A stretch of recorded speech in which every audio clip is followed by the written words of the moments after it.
موسیٰ علیہ السلام نے کہا یا اللہ میرا جنت کا ساتھی کون ہے؟ اللہ تعالیٰ نے کہا فلاں قصائی، یہ گوشت بیچنے والے۔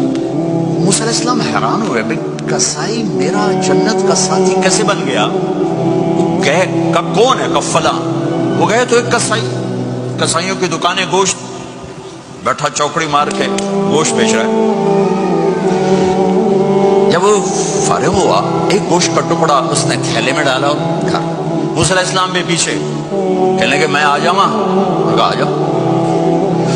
اس نے آ کے گوشت کی بوٹیاں بنا کر ہانڈی پہ چڑھایا، آٹا گوندنے بیٹھا، پھر اس کو نرم ہونے دیا، سالن تیار کیا، روٹی بنائی، تھالی میں پلیٹ میں سجا کر ایک بڑھیا ایسے لیٹی ہوئی، اس کو کہتا ماں جی ماں جی، اس کو اٹھایا، نوالے بنا کے کھلاتا رہا۔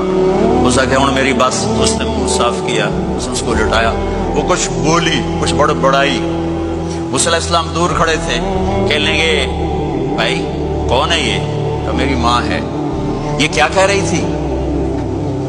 وہ کہنے لگا جی ماں جو ہوئی کی دساں، جداں دی خدمت کرنا شروع ہو جاندی تینوں اللہ جنت وچ موسیٰ دا ساتھی بناوے، کتھے موسیٰ تے کتھے قصائی۔